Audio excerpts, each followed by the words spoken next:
तेणु यही अवस्था तांकर उत्तप्त परिवेश ता भितर से चली एवं सही भितर से देखिं सबुआड़ अशांति जीवन में टिके शांति नहीं जहाँपाई सबू सुख सुविधा को बलि देइछंती सेमाने जदि शेष को एमिति अमनिष हो जाती तेबे ए आत्मस्वर्गर मूल्य कौन कि सुख आउ रहिला जीवन रे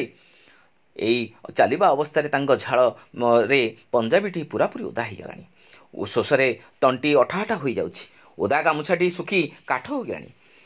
आखि पड़ुची खरा तेजरे यही जोतागुड़ी जहाँ पिंधिछंती ताहा भी गरम हो गलानी तलीपाठू आरंभ करी गोटा पादटा सिझी जाउछि काढ़ी फोपाड़ी देवाकू भी तांकर इच्छा होउछि सारा देहटा गरम हो गलानी सते जेमिति किए ततला लुहा करेईरे पकई देछि हाँ संसारटा आउ कोन ततला लुहा करेईरे तो जीवनटा कलबल होउछि जीवनटा खाली एमिति भाजी हवा कथा प्रकृत रे जीए अभिभावक सीए जानिछि ता जो आत्मस्वर्गर मरम कथा यही कथाटी को से बयान देइछंती रवि पट्टनायक लेखक जे बर असुस्थ और बेल गछ जो संज्ञा उपरे जे ताल गछ जमती जीवा बाटरे ताल गछ गुड़िक बाबनाभूत परी गाँ हाँ करी छिड़ा होइछंती हल नाई कि चल नाई पोखरी सुखी जाइछि एही भावना रे से आगु को बढ़ी चलीछंती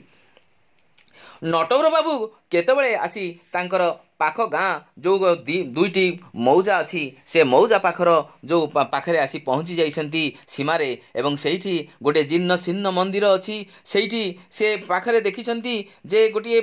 तांकर निजर बंधु षडंगी बाबूंकर बाउंश बाड़ी से